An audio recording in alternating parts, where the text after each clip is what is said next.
皆様こんにちは。このチャンネルはバンドメイドの一応名手がいろいろ個人的な意見や感想をつぶやいていくチャンネルです。今回は2026年7月12日札幌ファクトリーホールで開催されましたバンドメイドワールドツアー2026デイ14に帰宅してまいりましたので、その模様をレポートさせていただきます。周回遅れがどんどん広がっておりますので、今回も簡潔にレポートする形にしようと思いましたが、いろいろ特別でしたので長くなってしまいました。ということでレポートに入ります。またお給仕直前に台風が発生しやきもきしましたが、今回はさらにやきもきしました。というのは、これまでお給仕で57回の正番の抽選を経験してきましたが、58回目にして初の1桁正番、しかも3番という夢のような正番をゲットしまして、いつもより緊張感が半端なく、もし飛行機飛ばなかったらと新幹線で札幌まで行く方法を調べたりしてました。でも幸い台風は沖縄からどんどん西へ行ってくれたので助かりました。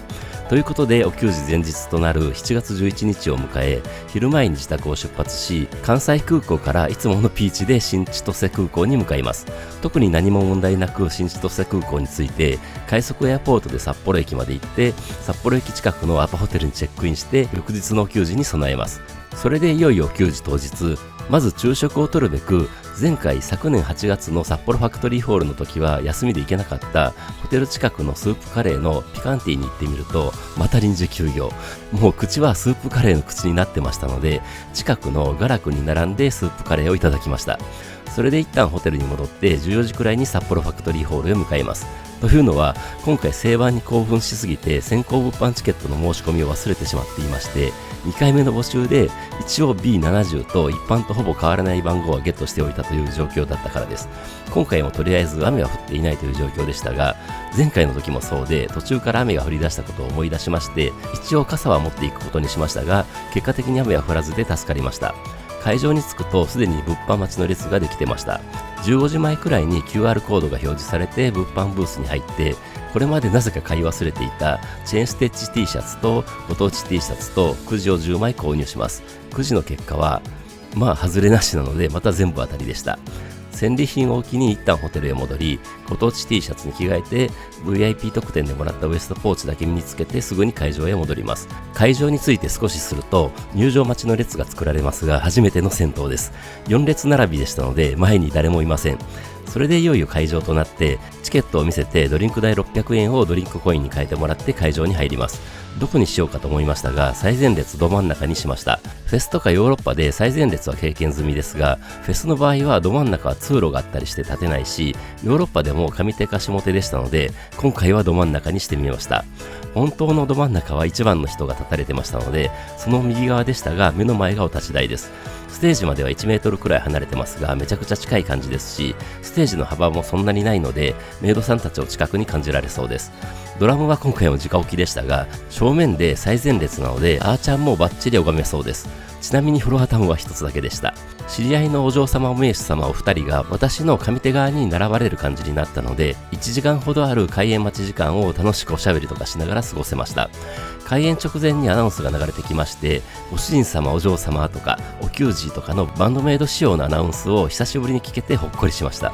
それでいよいよ帝国になって BGM が止んで、会場の照明が落とされ、会場から歓声が上がり手拍子になります。そこに流れてきた SE は聞き覚えのあるやつで、多分シェアリングの前のやつっぽくて、なんていう曲名かは分かりませんでした。シーズンとでしょうか。それでいつも通りあーちゃんを先頭にミサさん、ミンチョ、小バトさん、サイちゃんがステージインしてくるのですが、ステージの奥もよく見えるので、出てくるところからバッチリ見えましたので、いつもより私の上げる歓声は大きかったと思います。ミサさんの衣装がベストのパターンでしたので、新衣装ライブバージョンなのが分かりました。SE が終わり、その新衣装のメイドさんたちが定位置につきますが、ど真ん中最前列で前を遮るものがない状態で目の前にするのは初めて経験する光景でした。ドミネーションが来るかと待ち構えていたら、なんと1曲目に持ってきたのは玉屋でした。サイちゃんの頭の中はやっぱり予測不能だと感じながら、そのサイちゃんが煽ってくるので、イントロでジャンプしながらちゃんとで思いっきり声出します。前回のレポートで最前列は視線がもらえない的なことをつぶやいたと思うのですが、それはサイちゃんに限ったことで、小畑さんとかミンチョとかあーちゃんは視線をくれる時あるんですよね。なので目の前正面で笑顔でドラムを叩いているあーちゃんを見つめると、目が合ってるように感じて、逆になんか照れくさくなって目を合わせられない感じに勝手になってしまってました。本当に遮るものなく目の前で歌うさえちゃん、小畑さん、みんちょもみささんも全然近いので、どこに目を描いていいのかと贅沢な悩みになるほどでした。サビも柵をつかめるので思いっきりジャンプして楽しんで、2サビ終わりからのみんちょのギターソロもすぐ近くで堪能します。そこからの小畑さんのおさらばへのシャウトも久しぶりに間近で見て聞いてラッサビ突入です。夏を感じながらジャンプしてたらめちゃくちゃ汗が吹き出してきました。最後はアウトロでさえちゃんに煽られながら思いっきりちゃんとして曲終わりとなって大歓声が上がります。2曲目はチューズミーでした。目の前で歌うさえちゃんに思いっきり手を挙げて手拍子して最初のサビを満喫します。で、イントロでみんな前に出てきますので、ちゃんとしながら視線は忙しく動かす感じになります。柵を持てているので B メロの時の一拍空けてのチャントも前に体ごと手を投げ出す感じでできるので気持ちよかったです。それでサビに入って手を振り上げながら目の前で歌うさえちゃんとコーラスする小畑さん、笑顔のあーちゃんをキョロキョロする感じで忙しく視線を動かして堪能します。それで2メロに入りますが、前回の神戸でステージが狭いから2メロでミンチとミサさんがクロスしなかったみたいに言ったと思うのですが、この日もそうだったと思いますので、ステージの狭さとかは関係なくてそういう形に変えたみたいです。で、目の前の立ち台でミンチョがギターソロを弾いてくれます。新衣装ライブバージョンの繊細な生地もバッチリ見えましたし、綺麗な運指も見て堪能できました。でも後ろでさえちゃんと小畑さんがあーちゃんのところに行って楽しそうにしてるので、そっちも見てしまうんですよね。それで C メロ最後のさえちゃんの I choose you の時の指先は遥か後方を向いてました。それでラッサビに入ってまた手を振り上げて盛り上がりますが、そういえば思いっきり覚悟していた圧縮がこの日はなかったように思います。横がお嬢様だったからかもしれませんね。ということでアウトロのミンチョの素晴らしいギターソロを間近で見て聴きながら、最後さえちゃんの迷わずチューズミーを浴びて曲終わりです。続けての3曲目はスーパーサンシャインが来ました。なんかこれまでとは微妙に曲順とかが変わってる感じですね。イントロでみんな前に出てくるので誰を見たらいいのかまた迷ってしまいます。このスーパーサンシャインはさえちゃんのボーカルと小畑さんのシャウトを楽しむ曲だと勝手に思っているので、今回の最前路線は最高の位置です。その小畑さんのシャウトを目の前で浴びてサビに入ります。サビ終わりの小畑さんのシャウトにかぶせて入る感想もいいんですよね。思いっきりちゃんとで声出します。この時だったかミンチョとあーちゃんがサウンドの調整みたいなのをしてましたが、何か問題があったんでしょうか。全く気づきませんでしたが。で、スーパーサンシャインといえば落ちメロで一旦落ち着いて、途中から入ってくるあーちゃんの楽しそうに叩くスネアロールを味わって、小畑さんの長いシャウトからラッサビに入るところがクライマックスです。これを最前列センターで見られた私は幸運をかみしめました。もう思いっきり腕を振り上げて盛り上がって、サビ終わりでアウトロに入って、小畑さんのララララララのコーラスに乗せてちゃんとして、かっこよく締まる曲終わりを迎えて大歓声を上げます。玉屋とスーパーサンシャインを同じセクションで浴びられましたので、間違いなく夏ですね。続けての4曲目はドミネーションが来ました。ドミネーションはいついかなる状況でも思いっきり盛り上がれてステージと一体化できる曲なので、瀬戸りを考えるさえちゃんにとってはジョーカー的な札なんでしょうか。イントロで思いっきりちゃんとして1メロを歌うさえちゃんを目の前で堪能して、全国せよを手を挙げながらシンガロングして全力でハローハロー叫んでたら、小畑さんもさえちゃんもちらっと見てくれたように思います。でも最前に限らず前方って声がメイドさんたちに直接届いてる気がして気持ちいいんですよね。そういえばどこだったか忘れましたが、途中であーちゃんが咳が出たような感じになって一瞬だけ苦しそうな顔をしてましたが、すぐに復帰してました。でもこの時全然リズムが乱れなかったので逆にすごいと思いましたね。すぐ笑顔になってましたし。で、2メロに入ったらやっぱりミンチョとミサさんはクロスしなかったと思いますが、あーちゃん前に集まって笑い合ってたと思います。で、2サビ終わりからの重厚なブリッジをあーちゃんのスネアを思いっきり叩くのに合わせてちゃんとして目の前の立ち台でのミンチョのギターソロです。短いソロですが私の大好きなやり終えた感を出して上手に戻っていくミンチョを見れたので満足でした。ということでラッサビもハローハロー叫んで楽しんで、アウトロで思いっきりちゃんとして曲終わりでかき回しに入ります。5曲目はダイスでした。冒頭のベイドラセッションみたいなのは今回は通常パターンだったと思います。曲は同じでも順番が違うと全然違う感じになりますね。それは聴く方もやる方もでしょうけど、それでイントロからミンチョとミサさんが上手下手のお立ち台で演奏してくれますので視線が忙しくなります。1メロに入って A メロの後半のところのあーちゃんのドラムが大好きなので目の前のあーちゃんにロックオンして楽しみます。それで B メロで一歩かけのチャントで声出してサビに入って手を振り上げてシンガロングして盛り上がります。しかし近くで見るサイちゃんは美しいですし小畑さんは可愛すぎます。感想に入ってサイちゃんと小畑さんも前に出てきて思いっきり煽るのでちゃんとの拳と声に力が入ります。それで2メロは A メロが短いパターンですぐ B メロに入りますが、これってバンドメイドらしい飽きさせない構成だと思っています。そそれで2サビ終わりでミサさんが思いっきり背を反らしてのベースフレーズからミンチョのギターソロをまた目の前のお立ち台で味わいます。ソロ終わりから B メロ C メロとつないでラッサビに入る構成も複雑だけどナチュラルに聞こえますし、気持ちよくラッサビに入ります。ラッサビでサイちゃんがお立ち台で歌ってくれてました。で、アウトロでまた思いっきりちゃんとしてかっこよく曲終わりになります。続けての6曲目はヘイト来ました。ヨーロッパではやってくれてましたが、日本では凱旋後初です。インフルエンサーのバトルバージョンに変えて持ってきたと思いますが、最初のセクションに持ってきているのは大胆な変更ですね。ヘイトもイントロから全員ステージの前に出てきてくれるのでめちゃくちゃ盛り上がります。1メロは目の前で歌うサイちゃんを堪能します。サビは当然手を振り上げて盛り上がりますが、最前センターで味わうヘイトは最高すぎます。2メロはサイちゃんが上手に移動してミンチョが目の前でギター弾いてくれてました。それで2サビ終わりからソロバトルパートに入ります。下手でクールにベースソロを弾くミサさんを大歓声で迎えて、目の前のお立ち台のミンチョの横にミサさんが乗ってバトルになります。ミンチョのヤンキー煽りを本当に手が当たりそうなくらい目の前で浴びれましたので、全力でおいおい叫ばざるを得ません。でもこの時に久保田さんが後ろで水飲んでたのが見えてなぜか可愛かったです。それでバトル終わりから C メロに入って、久保田さんのシャウトから一番盛り上がるところのサイちゃんのすべて消してしまってからラッサビに入るところでハプニングが起きました。詳細はあえて伏せますが、かなりのレアな、私的には多分初めてのパターンのハプニングでした。こういったハプニングは逆に超レアで、その場にいられたことを幸運に感じてしまうんですよね。目の前のサイちゃんは笑いながら珍しく崩れ落ちてましたが、すぐに立ち直ってそのままラッサビに入って、アウトロでそのサイちゃんと一緒に I hate you を叫んで曲終わりとなって書き回しになります。サイちゃんのありがとう札幌なんかごめんの雄たけびが上がって書き回しの締めとなります。ここで1回目の MC に入ります。いつもの小畑さんの挨拶からではなく、サイちゃんのなんかごめんからスタートです。小畑さんが興奮して初めて聞いた曲の締めになんかごめんって言うのって言ってきて、会場は爆笑になります。サイちゃんは泣く真似をしながらかっこよく決めたかったのにとか言って、小畑さんもサイちゃんすごい顔で小畑の方を見たとか言ってまた笑いが起こります。確かにすごい顔で小畑さんの方を見てましたし、小畑さんも小畑がなんかしたみたいな顔になってましたね。で、サイちゃんがその詳細を話してくれるのですが、内容は伏せさせていただきます。いつもはいじられる小畑さんが嬉しそうにサイちゃんをいじるので、サイちゃんがやめてくださいとか言ってましたね。でもサイちゃんはまだ続けて、楽しみにしてたんです札幌公演とか言って会場から歓声と笑いが起こります。ということで、ここで終わりです忘れてくださいみたいになって、会場からはーいと返答が返って何もなかったことになります。確かに何もなかったです。サイちゃんが私はいつだって完璧ですからとか言って大歓声となるのですが、久保田さんがサイちゃんっていつも私失敗しないのでって言ってたとか言ったら、委員長が違うよ私間違えないのでだよと訂正してきます。僕たまにですが間違えますけどね。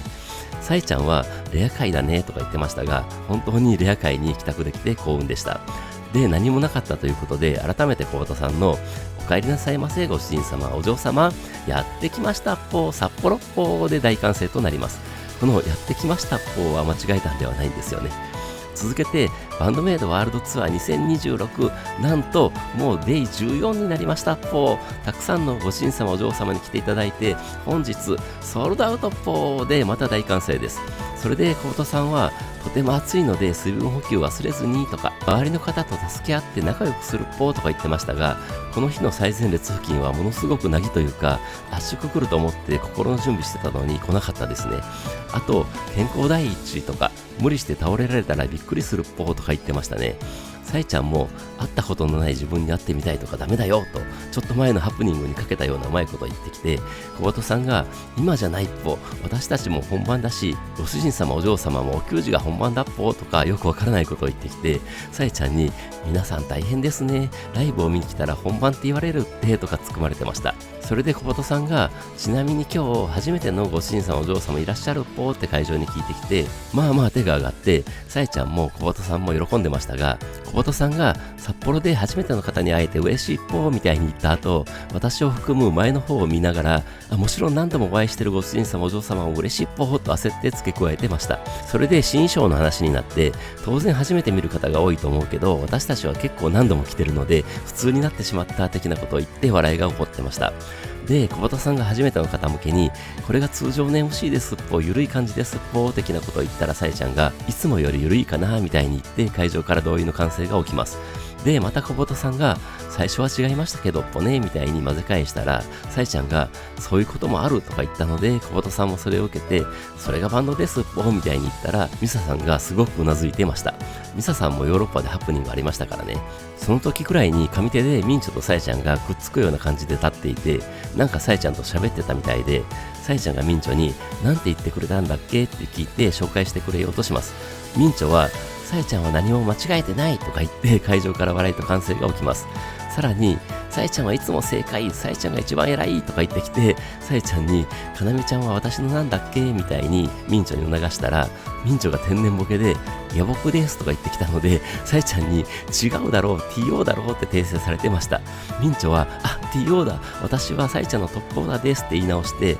それを言って欲しかったさえちゃんが、私には絶対的な味方がいますと締めてました。それで下手であーちゃんと並んで立ってたミサさんが珍しくなんかめちゃくちゃ嬉しそうな顔で喋りたそうにしてたので、小本さんがマイクを向けます。あーちゃんのイヤモリのコードを持ってゴリラの飼い主ですとか言ってきて、会場は笑いに包まれます。さえちゃんにリズム隊員じゃないんだって突っ込まれてまして、小本さんにヨーロッパでも同じこと言ってたっぽ、どこだったっぽとか言ってましたが、ミュンヘンですね、ドイツ語で言ってました。小本さんがミサちゃんがこんなに喋るの珍しいっぽとか言ってたら、ミサさんがイヤモリのコードをリードみたいにしてあーちゃんと共に前に出てきて、さらにあーちゃんを飼ってる風を演出して、あーちゃんも乗ってゴリラの真似とかしだします。会場はめちゃくちゃ盛り上がりましたが、天の声が入ったのか、小本さんが次行きますっぽーみたいに言ってきて、さえちゃんもこのまま MC でお給仕終わっちゃいますからとかフォローします。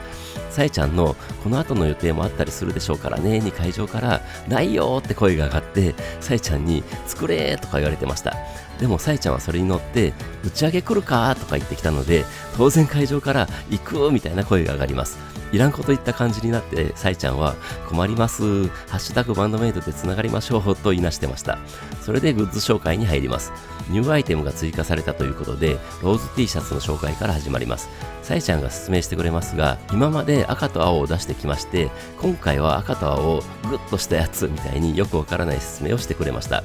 小本さんが多分それを受けてポッとか言ったので、さえちゃんにネズミ先輩とか言われて会場から笑いが起こってました。小本さんにもうすぐ脱線しちゃうぽー、グッズの紹介してぽーと怒られたさえちゃんが、グッズ今しましたとか返してまた笑いが起こります。まあそうはいかないので、ツアー T シャツと浮世絵 T シャツの紹介をしてくれます。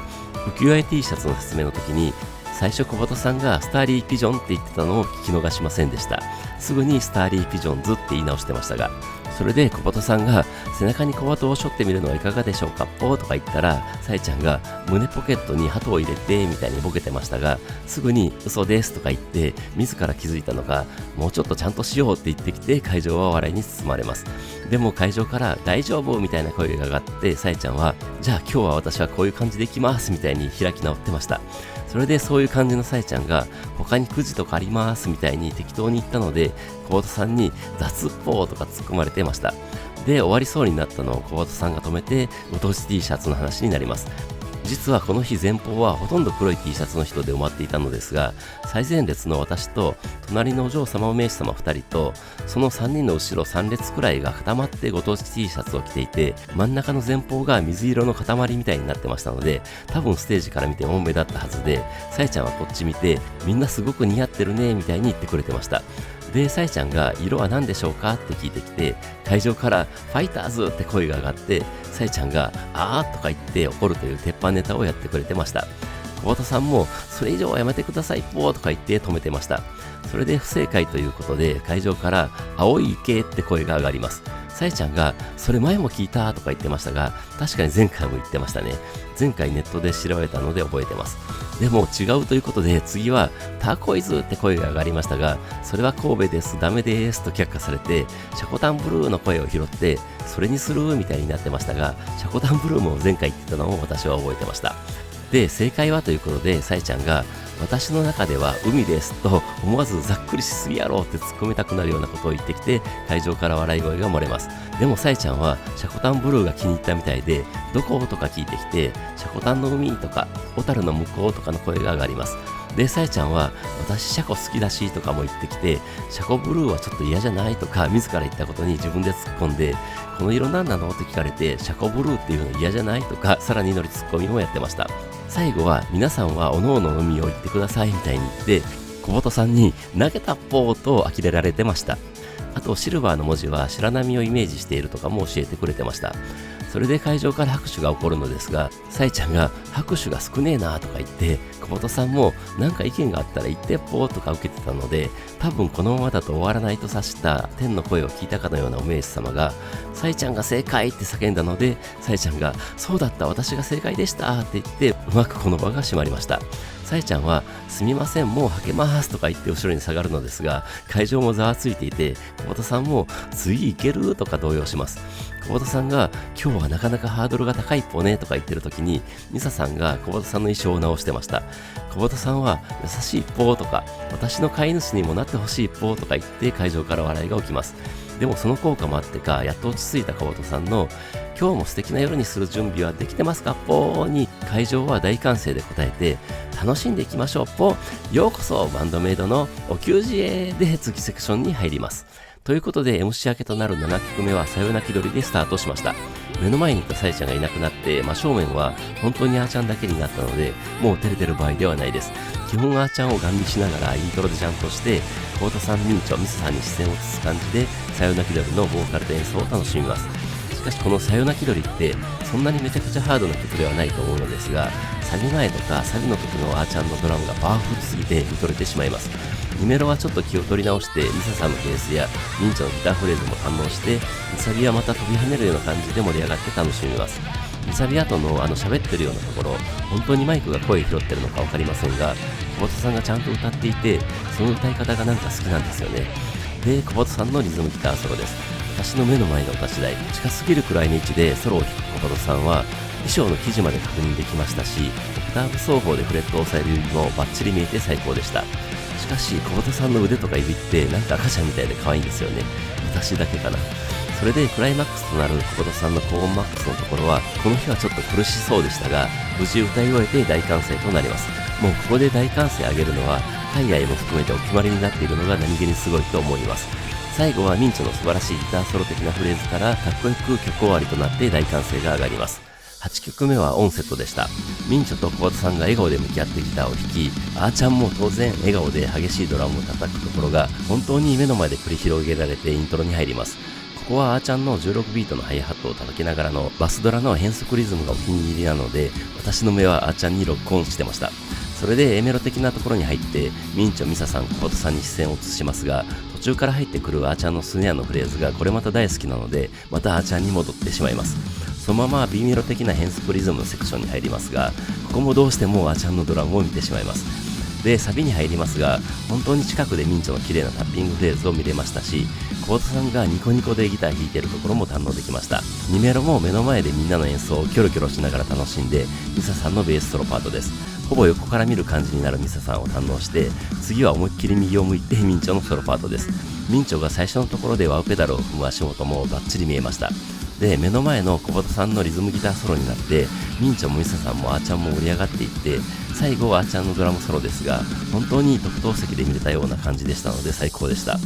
あとはラッサビのよくこんなの考えつくなと思えるミンチョの延長パートを心から味わってアウトロです。最後はやっぱりあーちゃんのかっこいいドラムの締めを目と耳で味わって曲終わりです。大歓声が上がる中、ミンチョと小鳩さんもステージからはけて、ステージには下手お立ち台のミサさんとあーちゃんだけになります。そこでミサさんがゆっくりとディストーションとディレイの効いたベースを弾き始めます。ベイドラセッションです。最前列ということで、ミサさんがフレットを押さえる指もバッチリ見えます。ミサさんのベースを聴いているとなんか心が洗われるような感覚になります。それであーちゃんのドラムが入ってきます。ここまでは突っ立ってミサさんのベースに聴き入ってた感じでしたが、ここからはリズムをとって体を動かす感じになります。あとはそのあーちゃんに支配されたリズムに身を委ねながらミサさんのだんだん激しくなるベースを堪能して、下手から小鳩さん、上手からミンチョとサイちゃんが降りながらステージに入ってきて、会場はちゃんとで盛り上がります。その盛り上がりの頂点でベイドラセッションが終わると同時に、小鳩さんが息を吸い込んでの強烈なシャウトで9曲目となるトワヤモアに入ります。小鳩さんの目をつぶってシャウトする時の顔がなんとも神々しかったです。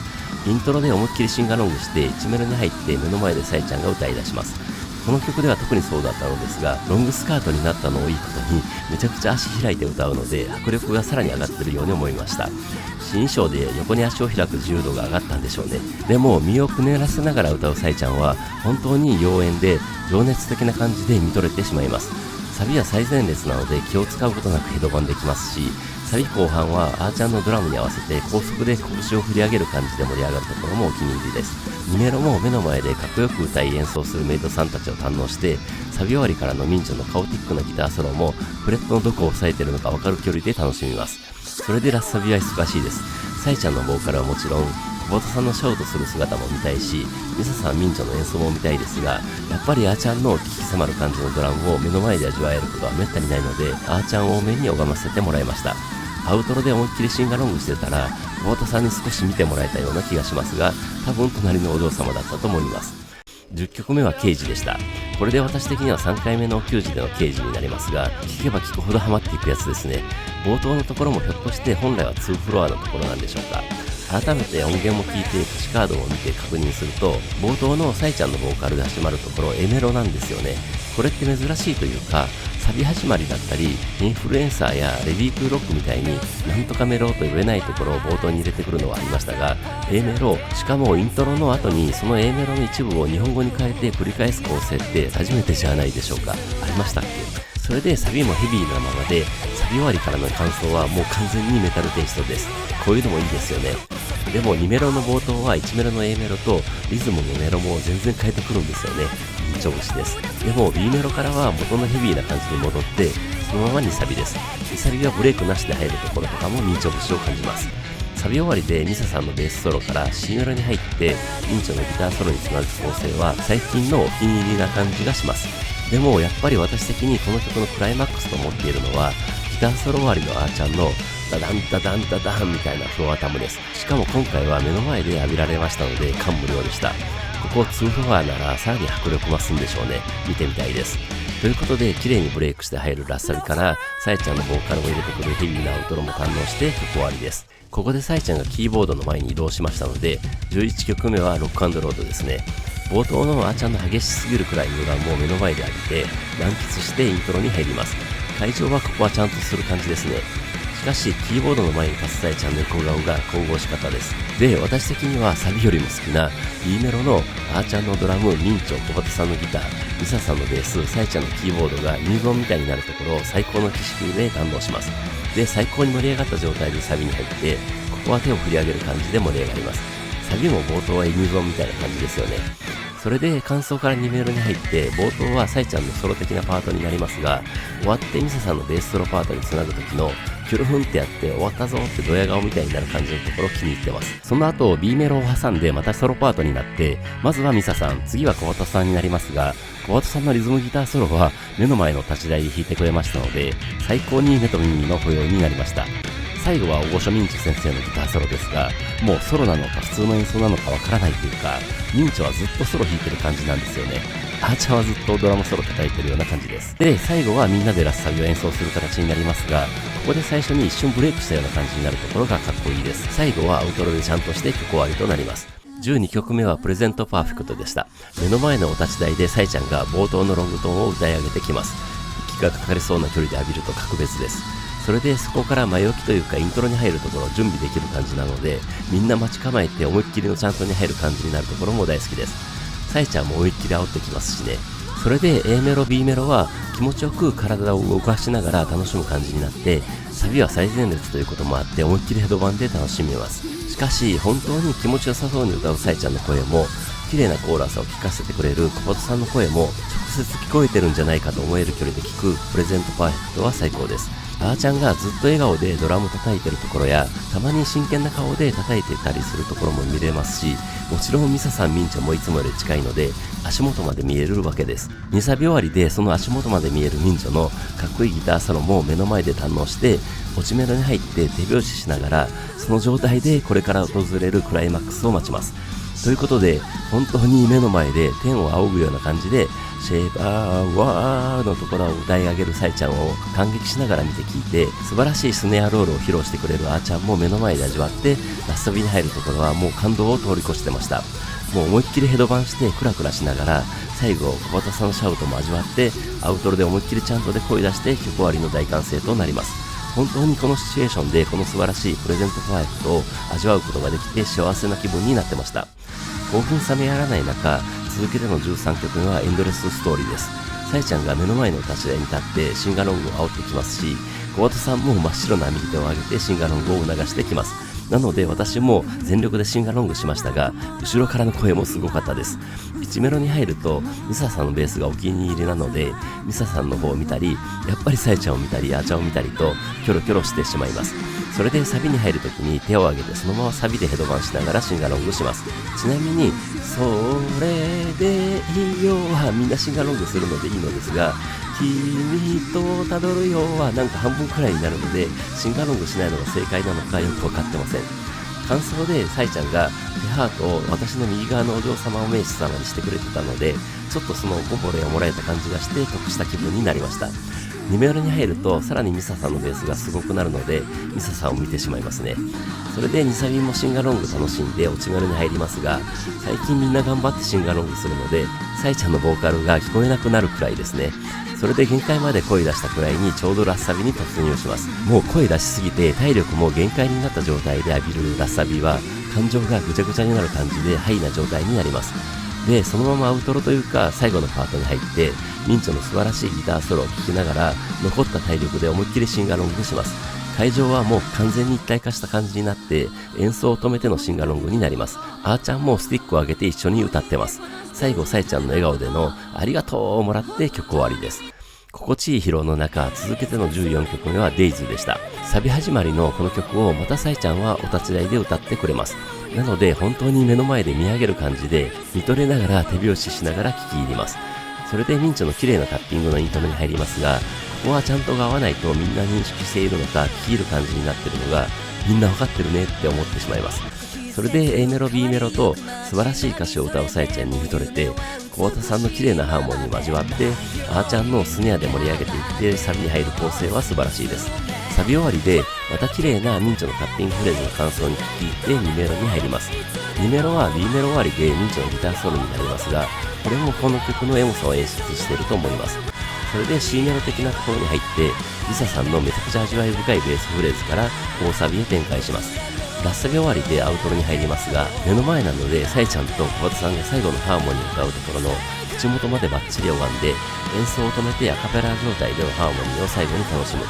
これ最後に一番美味しいところを取っておいた感じになります。本当にここ大好きなところですし、今回は何も遮るものがない状態で味わうことができました。で、ハーモニーとこれまで言ってきましたが、ユニゾンかもですね。すみません。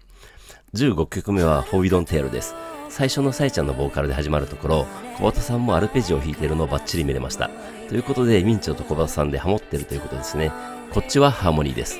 プレゼントパーフェクト、デイズ、エンドレスストーリー、フォービドンテールと続く流れは広島と同じくエモエモゾーンですね。しかも新規を織り交ぜて構成されているのがさらにエモいです。それでサビに入って爆発する感じで手を振り上げて盛り上がって、感想に入ってサイちゃんがお年台で思いっきり煽ってくるので全力のチャントで声も大きくなります。それで2メロに入ってあーちゃんのストレートな8ビートに体を動かされてジャジーなセクションに入ります。ここはあーちゃんのスティックさばきをどうしても見てしまいます。それで2サビに入ってまた手を振り上げて盛り上がってサビ終わりのところで歓声を上げますが、サイちゃんがそれそれって感じで満足そうな意味を浮かべているのをバッチリ拝めました。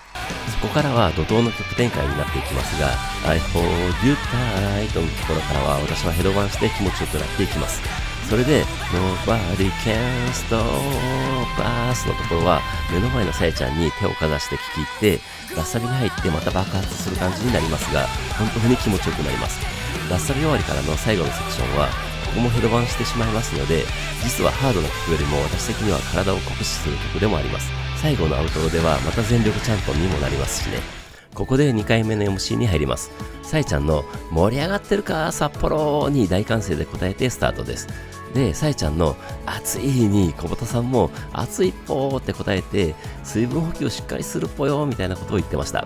さえちゃんが私がこんなに炊き汗ということはみんなもすごいんじゃないとか言ってましたが、確かに私も炊き汗でした。小畑さんが大丈夫ぽーとかさえちゃんも具合悪くないかとか言ってくれてましたので、私も大丈夫の声を上げておきました。札幌のスタッフさんに、残念でしたね、一昨日くらいから蒸し暑くなった、惜しかったですねとか言われたらしいです。さえちゃんは東京はちょっと前に暑くなって夏が夏しててとかパワーワード言ってましたね。小畑さんがでもちゃんとさえちゃん雨降らしたっぽとか言ってさえちゃんにちゃんとって何よみたいに言われてましたが、小畑さんがご主人様お嬢様は若干台風の心配されてましたっぽねとかさらに追い打ちをかけて、さえちゃんは台風は大丈夫でした、あーちゃんのおかげでしたみたいに言って初めての方のためにメンバーの得意体質について説明してくれます。まずあーちゃんからということで、さえちゃんがあーちゃんはバンドメイドの中で晴れ女なんですって言ってきて、会場から拍手と歓声が上がります。でもさえちゃんはでもバンドメイドのお給仕は雨が多いじゃないと私たちがいつも感じていることを言ってきて、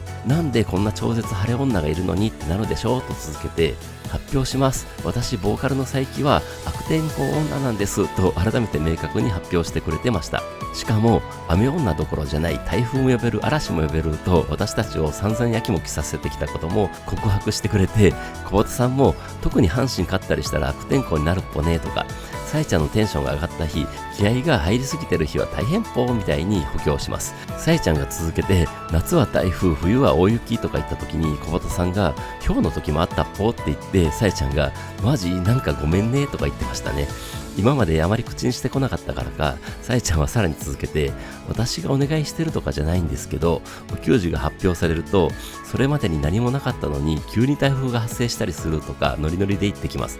小畑さんもすっごい晴天だったのに急に曇りになったりするっぽーとか言って、それを受けたさえちゃんが、すごいでしょ、晴れ予報だったのに物販並んでたら雨が降ってきて、ライブ中は晴れてんだけど終わったらまた雨みたいなと、私たちが散々 SNS に上げてたエピソードを語ってくれます。それで言うと私的に印象深かったのは、2024年2月のリキッドルームの時に、周りは青空なのに会場の上だけに暗雲が立ち込めてきて雨が降ってきたのは、本当にさえちゃんパワーを確信した瞬間でした。まだエピソードは続いて、さえちゃんがどうでもいい話だけど言っていいとか言ってきて、当然会場はいいって返すのですが、小畑さんは MC 始まってからずっとどうでもいい話ばっかりしてるっぽーと突っ込んでました。で、そのどうでもいい話をさえちゃんがしてくれるのですが、私2月8日生まれで早生まれで、生まれた日は昼だったらしくて、山梨はそんなに雪が降らないんですけど、その日は記録的大雪と悪天候女のルーツを暴露してくれます。小畑さんもさえちゃんが生まれたっぽーってお祝いっぽねとか言ってまして、さえちゃんも雪たちが私を祝ってるということで私も納得しました。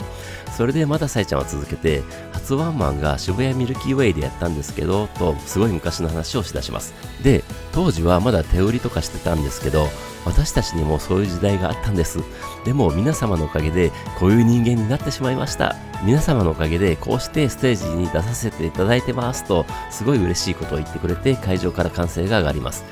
で、初ワンマンの日がなんと2月8日、私の誕生日だったんですね。それで都内なのに何十年ぶりかの大雪に、会場からまた驚きの混じった歓声が上がります。それで電車も止まるし、道路も通行止めとかにもなって、半分くらい来れなかったんです。私のせいではないんですけど、なんでか雪とか台風とかが多いっていう話でしたと、どうでもいいような良くないような話を締めてました。でもこの話は閉まらなくて、小畑さんが、ちなみに絶対いないと思うけどと、そのミルキーウェイに来たっていう人いるっぽと会場に聞いてきますが、さすがに札幌という場所もあってか手が上がりませんでした。でもなんと手を挙げて、いけなかったって声を上げた人がいて、小畑さんもさえちゃんも驚いて、すごいっぽねとか、その説は申し訳ありませんでしたとか言ってましたが、誰だったのか分かりませんでした。すごいですね。さえちゃんからレアキャラですね、 SSR だとか言ってもらえてました。あとさえちゃんが、今日初めて来てくれた方もいると思いますが、バンドメイドを応援してくれる場合はちょっとだけ覚悟をしてくださいとかも言ってましたね。小畑さんも、今日もちょっと足元悪かったぽねと続けて、さえちゃんが、なんだか雨が降ってたみたいでしたねととぼけつつ、天気予報を信じちゃダメ、私が勝つんでとか言って、会場から納得の笑いが起きてました。で、最後さえちゃんが、バンドメイドからの注意事項でしたって本当に締めようとしたのですが、民調が本当に心配そうに、武道館はどうなるのって言ってきます。で、さえちゃんが、11月は大丈夫じゃない、何がある、みんなは何が心配とか言って会場に聞いてきます。会場から台風とか初雪とか竜巻とかの声が上がって、さやちゃんが 2days だから雪台風かとか縁起でもないことを言ってきます。小畑さんがそんなだったら北海道の人来れないっぽみたいに言ったら、さえちゃんが前乗りくらいできて東京観光とかするのもいいよと、すでにみんながやってることを言ってきます。私もいつかの台風の時のサマソニはそうしたのを思い出しました。小畑さんの皆様それでも武道館来てくれるっぽに会場からは当然大歓声で答えます。それであーちゃんが誕生日が近いから晴れるって言ったみたいなのですが、さえちゃんにいつも負けてるくせにとか言われて会場から笑いが起こります。でも小畑さんは勝ち負けの話はこれぐらいにして次聞きますっぽみたいにせかします。小畑さんは話を進めて、バンドメイドワールドツアーデイ14ということで14日目になりますっぽみたいに言ったら、さえちゃんがもうそんなになりますかすごいと返して、小畑さんがそうですっぽみたいに言った時に、なぜかさえちゃんが多分ねとか言いたかったんだと思いますが、ペって言ってしまって、小畑さんに小畑はポって言うけどペはやめた方がいいっぽみたいにすかさず突っ込まれます。さえちゃんは間違えたとか言ってましたが、小畑さんは鬼の首を取ったように人差し指と中指を伸ばして鼻の下に持っていって、加トちゃんペーのポーズをして、こっちの方ポネーとか煽ります。さえちゃんがあーみたいになったので、小畑さんが慌ててちょっと古かったっぽね、セットリストの話しましょうっぽみたいに話題を変えます。さえちゃんがここまででどうですかとか聞いてくるので、当然会場は大歓声で答えます。それでさえちゃんが下半期になったけど上半期はどうだったみたいなことを聞いてくるのですが、一瞬何を聞かれているのかわからなかったのか、会場はざわついた感じになったので、さえちゃんが大変な人もいると思いますが、バンドメイドのおかげで頑張れたという人もいるということですか、ありがとうございますみたいなことを言ってうまいことを回収してました。さえちゃんが夏が夏になってきたので玉屋を1曲目に持ってきたみたいに言ってきて、小畑さんも夏って感じでいいですぽねとか言って会場から同意の大歓声が上がります。それで小畑さんが先月発売のニューシングルエナジェティックをリリースしまして、もう2曲やらせてもらいましたっぽみたいに言ってきて、これにも当然会場から歓声が上がります。さえちゃんの気だるい感じのケイジとデイズをやったように笑いと拍手が起こって、どうよとか聞いてくるので、当然会場から最高の声が飛び交います。さえちゃんは続けて、3曲とも全然違うけどみんなどう思ってるのみたいなことを言って、作曲した人ってミンチョに話を振ります。ミンチョはいろんな気持ちがありますよ。エナジェティックはエネルギーをギュギュッと詰め込んで、みんなとにかく踊るんだ、武道館でやってみんなで踊り狂いたいなと思ってます。デイズはこの曲で15周年まで支え合っていこうと思っている曲だし、ケイジはそろそろ重いの欲しいんじゃないのっていうのをさえちゃんに言われたのでみたいに言って、さえちゃんがそう私が言ったって言って会場から大歓声と笑いが起こります。ミンチョはみんなどうぞ頭を振ってください、たくさん聴いていただけると嬉しいですと締めてました。そこにさえちゃんがみんな3曲とも好きなの前提で、どの曲が推し曲か拍手でアンケート取りたいとか言ってきて、ミンチョが怖いやめてってなってましたが、確かに1曲だけ拍手少なかったりしたらと思うと怖いですよね。でもさえちゃんは逆にやろうやろうみたいになって、ミンチョがみんな全部拍手してもいいんだよとか言って笑いが起きてました。でも小畑さんは一番の推し曲に拍手するっぽよとミンチョの言葉を否定します。そのまま小畑さんがエナジェティックが好きな方って言ってきて、半分くらいの人が拍手してたと思います。私はこのエナジェティックが今のところ一番なので思いっきり拍手しました。で、デイズが一番の推し曲という方にまた半分くらいの人の拍手になります。私も拍手してしまいました。それで最後、それではケイジが推し曲という方に3分の2くらいの人の拍手になっていたと思います。まあ当然私も拍手しましたが、小畑さんがちょっとケイジ多いっぽねとか、さえちゃんもみんな待ってたんだ、重たいのが好きなんだね、みんな欲しがりだねとか言ってました。そうだと思います。気を良くしたミンチョが明日も作ります、武道館に向けた新 SE を今月中に作らないとやばいんですみたいに言って歓声と拍手になります。小畑さんのいつもかなみ先生ありがとうっぽーに大歓声となってこの話題は閉まりました。で、下手で並んでたミサさんとあーちゃんに小畑さんがマイクを向けるのですが、ミサさんがあーちゃんのイヤモニのコードをリードみたいにしてあーちゃんを前に一緒に前に出てきます。あーちゃんはミサさんに飼われているゴリラのような真似をしながら前に出てきます。会場は大笑いになります。それで2人がお立ち会いに立って、まずあーちゃんがこんにちはとか言ってなぜか笑いと歓声になります。さえちゃんからこの後あの時間もあるからさっさとやってよみたいにせかされますが、あーちゃんのミサはシャイなんですにミサさんもシャイなんですとか、あんまり本筋とは関係ないこと言ってましたし、ゴリラの回収はなかったですね。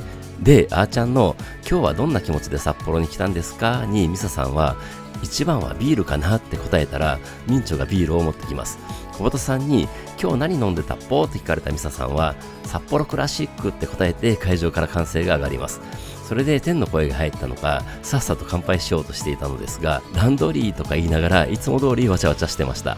でもミサさんがプルトップをプシュって開けて、これもいつも通りビールを飲み出して、久保田さんに乾杯はとか突っ込まれる鉄板をやってくれてました。で、なぜか確かあーちゃんだったと思いますが、クワンパーイとか言ってきてまたわちゃわちゃします。それでちゃんとしようみたいになって、改めてミサさんが乾杯って言って会場からも乾杯を返して、無事乾杯の温度は終わりました。小鳩さんが終わらせようとミサさんに満足でしたかっぽーとか言ってた時に、サイちゃんがマイク逆とか言って小鳩さんとマイクを交換します。多分サイちゃんの使ってるマイクってものすごい性能で高価なやつなんでしょうね。そういえば昔インスタでゼンハイザー使ってるって言ってましたね。で、そのサイちゃんからゼンハイザーで小鳩行けあれをやれの指令が飛びます。小鳩さんはなんか最近ポケモンみたいになってるっぽーとか言ってきますが、サイちゃんに早く行けみたいに言われて、小鳩のおまじないタイムって叫んできます。さえちゃんから恒例の今日は何が見れるのかなーの煽りに、小鳩さんも最近こうやって煽ってくるっぽーと反応します。さらにちょっと強くやると怖いって言われるし、可愛くやってもみたいな顔されるし、小鳩どうしたらいいかわからないっぽーと不満を言いつつ、小鳩の萌え萌えタイムって叫んでおまじないタイムに入ります。で、萌え萌えキュンキュンってやるのですが、時間がないということで2倍速でやるっぽーとか言ってきます。でも鉄板の北海道でっかい道とかもやって、シャーコーとか白い恋人とかウーニーとかもやってちょっと止まってしまったので、さえちゃんがカニエビホタテと続けます。でも食べたいなーとか言ってきたので、食べたいなーって返して笑いが起こります。小鳩さんも小鳩もそれは食べたいなーとか言って会場もそのまま返します。さえちゃんになんかおかしくないとか言われて、小鳩さんがなんかノリがいいからやってくれると思ったっぽーとか言ってました。あとはバンメイとかバンメバンメとかバンメバンメバンメみたいにだんだん増えていくやつをやって、バーンにバーン、メイにメイを返すやつをやって、北海道といえばで止まります。確かこの時だったと思いますが、なぜかサイちゃんとミンチョが野球のピッチャーとバッターみたいなポーズをして遊んでましたね。で、ためにためて小鳩さんはグレイ先輩っぽー、いつもお世話になってますっぽーって叫んで、絶え間なく注ぐ愛の名を永遠と呼ぶことができたならとハウエバーを歌い出して会場も一緒に歌う感じになります。そういえば去年の札幌ファクトリーホールもそうだったと思い出しました。それで小鳩さんが真面目な感じで、私たちバンドメイドはこれからもグレイ先輩の背中を追いかけていくっぽーとか言って笑いと歓声が起こります。で、またバーンにバーン、メイにメイを返すやつをやって、バーンって長いやつにかぶせながらバーンって返して、メイにこれもかぶせながらメイって返すやつをやって、ズキュンバキュンドキュンワオって止めて投げキスとかして会場から歓声が上がって、萌え萌えキューンでおまじないタイム完結です。時間がないと言いつついつもより長くやってた気がします。書き回しの中、サイちゃんのラストスパートいけるかーの叫びでラストスパート突入です。ラストスパート最初となる16曲目はエナジティックでした。ミサさんのベースソロからイントロに入って、目の前のサイちゃんと小鳩さんに向かってラララのシンガロングでいきなり全力で盛り上がります。チメロに入ってサイちゃんはお手伝いで歌ってくれます。前回のレポートでも言いましたが、本当に隙間がないというか、ものすごく緻密に構成された曲と思っています。演奏面でもものすごいスピード感のあるミンチョのギターフレーズ、ミサさんのスラップを入れてくるベースと、複雑なことめちゃくちゃやってるアーチャーのドラムフレーズに、小鳩さんまでめちゃくちゃ速いコード進行のリズムギター弾いてますから、多分普通のバンドだとコピーできないんじゃないかと思えるほどです。このすごい演奏を笑いながら普通の顔でやってるメイドさんたちは本当にすごいと感じます。とか感動しているとあっという間に2サビまで来て、ミンチョが真ん中のお立ち台で演奏してくれて、サイちゃんは上手のお立ち台で歌う形になります。それで2サビ終わりで C メロに入って、ミンチョがそのままお立ち台でギターソロに入ります。お立ち台は目の前ですので、歓声を上げながらミンチのギターソロを堪能します。その後はミサさんのベースソロが来ますが、ここも大歓声になってチャントが入ります。それでラッサビに入って、あーちゃんのドラムに体を動かされて首振りながらジャンプしてエナジェティックを楽しみます。で、アウトロで全力のラガーラーのシンガロングして、曲終わりの書き回しになって、さえちゃんのありがとう札幌まだまだいけるかの叫びが上がります。まだまだ行く17曲目はディリダリパーフェクトバージョンでした。目の前のさえちゃんと小鳩さんが手拍子とシンガロングが追ってきますので、当然手拍子しながらさえちゃん小鳩さんに聞こえるくらい大声でディリダリディリダリダリダのシンガロングを歌うというか叫びます。それで1メロに入って目の前で超絶早口で歌うさえちゃんを堪能してると、すぐに1サビに入って気持ちよく手を振り上げながらサビも楽しんで、ミサさんのかっこいいスラップベースで2メロに入ります。可愛く歌う小鳩さんも目の前で堪能して、2サビも思いっきり盛り上がってディリダリパーフェクトバージョンの醍醐味のところが来ます。さえちゃんが思いっきりいろいろ叫びながら追ってきます。もうここからは限界まで肩を酷使しながら手拍子してシンガロングです。さえちゃんにお前ら声が小せえとか言われたので、さらに声出します。それであーちゃんのスネアロールが来て、さえちゃんにみんなそのままみたいに言われてミサさんのベースソロになります。ミサさんのベースソロの時にミンチョがなんかミサさんの近くでちょっかい出してましたし、その後の小鳩さんのソロの時もミンチョが小鳩さんに絡んでました。なんかめちゃくちゃ楽しんでました。それであーちゃんのドラムソロの時はさえちゃんがまた何か思いっきり叫んでました。最後は楽しそうなミンチョのギターソロです。それで落ちメロに入ってさえちゃんが歌い出しますが、ずっと手拍子しているのでもう肩が限界まで来ています。途中からはシンガロングもしないといけないので本当に限界になってきますが、小鳩さんも笑顔で追ってきますので頑張るしかないです。それでついにラッサビに入ってなんかやり遂げた感も感じながら手を振り上げてサビを楽しみます。最後はかっこいい締めに合わせて拳を振り上げてさえちゃんのよくできましたをもらって曲終わりです。大歓声が上がる中、ミンチョが前に出てきて強烈なリフが炸裂します。18曲目はレディートゥーロックです。まずはあーちゃんのブラストビートにロックオンされます。それで最初のメロから1メロに入って目を向きながら歌うさえちゃんにロックオンされます。サビ前はコーダさんのシャウトにと目線がまた忙しくなります。サビに入るともう両手を上げながらシンガロングしてレディートゥーロックを球児で浴びる楽しさを満喫します。感想に入るとものすごい音量でのチャントが響き渡って2メロに突入します。ここはミンチョの素晴らしいギターフレーズとミサさんのベースを見たくて首を大きく左右に振る感じになりました。で、小鳩さんのやめられないしやるしかないなは小鳩さんを両手で指さして盛り上がって2サビ突入です。このスピード感と高揚感たまりません。で、目の前の小鳩さんのミニソロからミンチョのギターソロになりますが、ミンチョのギターを弾く姿、この曲は特にかっこいいです。ソロ終わりで落ちメロになって手拍子しますが、もうすぐにラッサビに入りますので体を休める暇はありません。ラッサビはやっぱり冒頭のあーちゃんのバスドラどこどこを目と耳で味わって両手を上げて踊ってシンガロングして最後のメロに入るところは小鳩さんのシャウトとさえちゃんのボーカルを交互に見ながらもヘドバンして体力を一旦使い切ります。曲終わりの書き回しに入ってさえちゃんのありがとう札幌をもらいますが、次がラストは来ません。その時は分かりませんでしたが、ここまでまだ18曲だったんですね。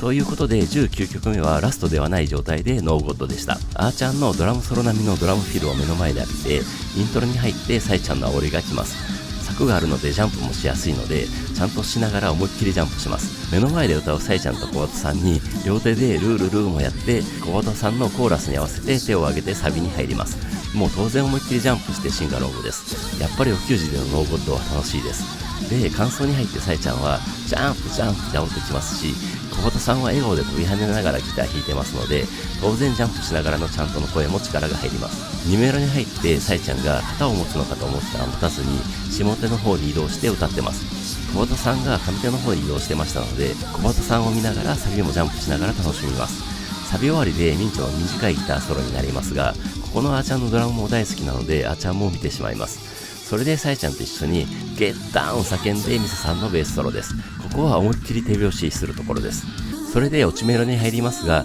確かここでさえちゃんが旗を持ったと思います。後半のあーちゃんのタウンフレーズとトリプルのドラムフィルを目と耳で味わってラッサビ突入です。もう恍惚となりながらヘドバンしてシンガロングしてあなたの感情のところからはジャンプに切り替えますが、ここ本当に大好きなところです。最後は目の前のさえちゃんと一緒に We have got to win 叫びますが、やっぱりまだ少数派でした。それでアウトロで思いっきりジャンプしながらちゃんとして曲終わりとなって書き回しに入ります。書き回しの中さえちゃんのありがとう札幌、次がラスト、まだまだお前らいけるか的な叫びが上がります。大好きだとかも言ってくれてたように思ってました。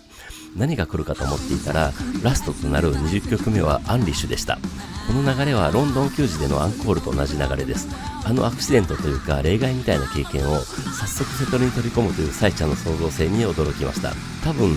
アンリッシュ終わりもありじゃねえ、旗も持ってるしって感じなのでしょうか。そんなに軽くないか。でも本当にありなんですよね。イントロになって最前列土線で浴びれるお給仕もあとこの1曲で終わってしまうのかとめちゃくちゃ名残惜しくなりながら大声でちゃんとしてました。1メロに入ってこの光景を1秒でも多く目に焼き付けようとステージの端から端まで目を動かします。それでサビに入って思いっきりだんだん叫んで感想に入ります。もう思いっきりちゃんとしながら煽るさえちゃんを小鳩さんをミサさんを人情をあーちゃんを目に焼き付けます。それで2メロに入りますが、そういえばさえちゃんは旗を持ったままこのアンリッシュとなってますが、旗はアンリッシュの方が似合うようにも思いましたね。そんなことも思いながらサビでまただんだん叫んでポストコーラスではヘドバンで気持ちよくなります。C メロに入って手拍子になりますが、ここはミサさんのベースがすごいのでミサさんに視線を移します。でもサイちゃんの Now we go でミンチョが目の前の立ち台に乗ってギターソロを弾き始めますので、当然ミンチョにロックオンしながらちゃんとです。ちゃんとの合間を縫ってだんだんも叫んでラスサビに入ります。ミンチョがやり遂げたポーズでお立ち台を降りるところを目の前で見れました。ポストコーラスに入ってヘドバンしながらついに終わってしまうと思いながらも続くアウトロで思いっきりちゃんとして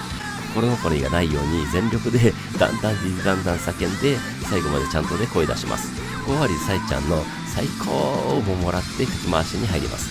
かき回しの中サイちゃんの札幌ありがとう、バンドメイドでした、また会おうなのいつもの叫びと楽しく生きろよの珍しいお叫びも浴びせられて大歓声が上がってかき回しの締めとなります。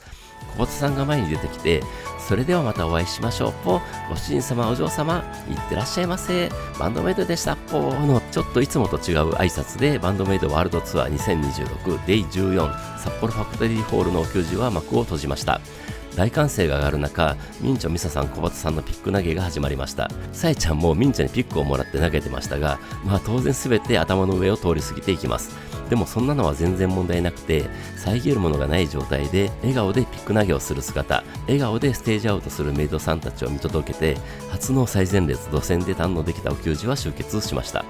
悟りはかなり順番を変えてきましたし、玉屋で夏を感じられましたし、予想外のアンリッシュ終わりは意表をつかれながらもしっくりきました。でもなんといっても初の最前列土線お立ち台前で浴びられたお給仕は最高すぎて、何者にも変えられないくらいの幸福感を私にもたらしてくれました。なので今回のお給仕の感想は、こんなに素晴らしい景色を見させてくれてありがとうでした。恒例のサイちゃんのポストは、札幌ありがとう、今宵は楽しすぎて暴走しすぎた夜でございました、へへへ、皆様一緒に遊んでくれてありがとう、また遊ぼうな、ハッシュタグバンドメイドで宴の報告を、感想もお願いでしたね。本当に最前ど真ん中で楽しすぎましたし、暴走が見られて嬉しかったですし、まだまだ一緒に遊びたいと思いました。といつもならここで終わるのですが、もう少しだけ。お給仕翌日ホテルをチェックアウトして13時45分発のピーチで大阪へ帰るべく早め行動を原則としている私は11時過ぎくらいに新千歳空港に入りました。早めの昼食をとって、そういえば前回はここでサイちゃんと小鳩さんに遭遇したし、その前はあーちゃんに遭遇できたな、さすがに2度あることは3度あるとかはないかとか思いながらお土産を見て回ってると、仲良くしているお名刺様仲間と遭遇しました。一緒にお土産を見たりして搭乗時間が迫ってきたので別れて、私はピーチなので一番端っこの保安検査場を通って搭乗ロビーに入りました。少ししてトイレに行こうと搭乗ロビーの真ん中の方へ歩いていくと、柱の陰で立っていた女性の横を通り過ぎた時に、どう見ても髪の毛のウェーブ具合とかがミサさんだったので、思わず振り向くとやっぱりミサさんで、横に帽子をかぶってサングラスのあーちゃんもいます。今度遭遇したら絶対何か素晴らしいお給仕でした的なこととか言おうと心に誓っていたのに、突然だったこともあってやっぱり挙動ってしまって頭をペコペコ下げる感じしかできませんでした。でもミサさんもあーちゃんも笑顔で手を振ってくれたので感無量になって、そのまま逃げるようにトイレに入りました。いやいや、まさかでした。 ANA とか JAL なら同じ飛行機になったりすることもあったりしそうですが、ピーチなのでまさか搭乗ロビーで遭遇できるとは本当にびっくりしましたし、妨害の喜びでした。ということで、2度あることは3度あるのことわざの凄さをかみしめて、ウキウキで大阪へ帰ったというエピソードを加えさせていただきました。私の次回お給仕帰宅は7月17日の熊本 B9V1 です。正番は今回と違って A354 番と100倍以上ではありますが、小畑さんの地元ということで、また小畑スペシャルが見られるのかとか楽しみにして待ちたいと思います。最後に今回もリカップムービーが作成されましたので、それを共有して終わりたいと思います。やってきましたっぽー、札春の中二人